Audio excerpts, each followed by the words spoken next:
Hey everyone. Yeah, here's chapter 7 as I promised that I would do. And I will be honest, this one this one was a fairly straightforward chapter. In fact, I probably could have done it like with in a combo with chapter 6, to be honest, now that I think about it. But yeah, like this chapter in itself was pretty straightforward. It's pretty much Sakamoto and his family, Shin and Lu, with pretty much stay at the amusement park, like pretty much like that was promised at the end of the last chapter. So it's like there weren't too many surprises with this chapter, frankly, to talk about. There was a lot of expected plot point. A lot of what I expected to happen did happen, which is that yeah, like there ended up being again assassins targeting Sakamoto and his family.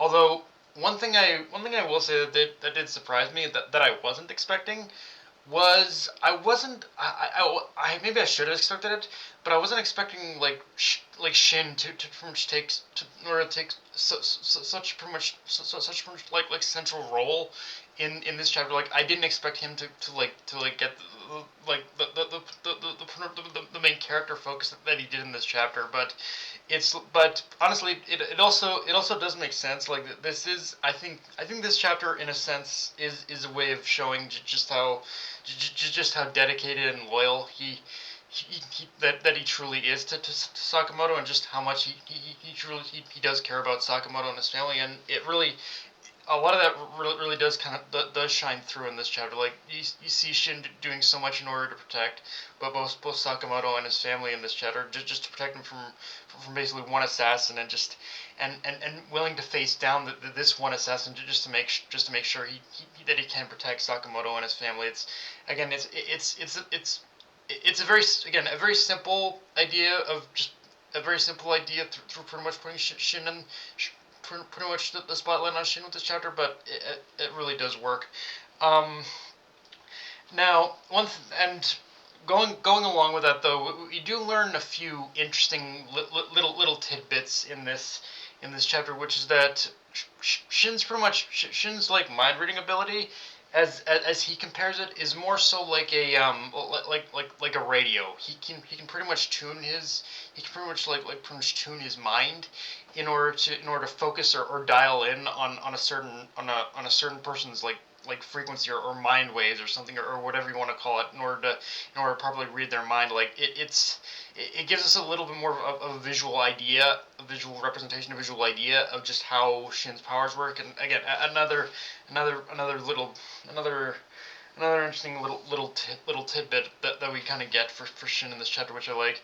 Um, even even more so than that, just on a more general note, I kind of like how much just how we get to focus a little bit more on Shin and Lu's dynamic in this chapter, because they obviously have a sort of like brother sister kind of sibling rivalry kind of thing going, like sibling rivalry thing going on with them. And again, it really does kind of show their it really just seeing that dynamic and how they play off each other is a nice bit of is just a nice little bit of character showcase, just for how these two characters do in fact work off each other. Like they obviously do they obviously do kind of they do argue and they do bicker and whatnot, but when shit goes down, shit goes down, they they pretty much do work decently together, and can kind of sussing out a situation. In fact, I guess if there was one critique I did have with this chapter, is that I wish the end of the chapter where it kind of sets up like pretty much Shin facing down the assassin. I wish it was Shin and I wish we got to see Shin and Lu taking on this assassin together, but it's just Shin, which I like that we're getting that Shin focus, but it's like maybe next chapter you can kind of throw Lu in there as well. Like it would be kind of interesting to see. Now that you've got this focus on Shin and Lu, it'd be interesting to see both of them take this assassin on. Which again, it could potentially happen next chapter, but we'll have to wait and see. But yeah, but and yeah, but with this assassin showing up, obviously it does pretend that, yeah, things are ramping up. There are assassins out there who can in fact who are in fact out just as dangerous as the ones we faced so far. They are assassins who are taking it, who are out to kill Sakamoto. And actually, one final thing I do gotta say before logging off with this review.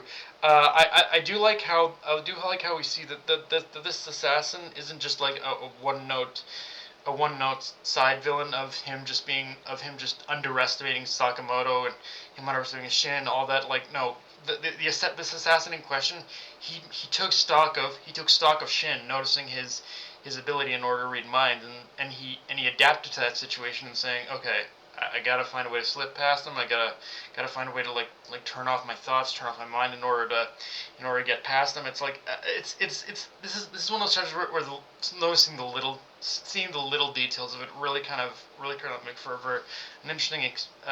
Noticing the little details of it really kind of make this kind of a pretty cool chapter, honestly. But yeah, guys, that's pretty much all I got for this review. If you enjoyed the video, like, comment, subscribe. Follow me on Twitter, Analyst Crunchyroll. Be sure to spell subscribe button and just share the video around, guys. Dark Knight signing off. Later, everyone.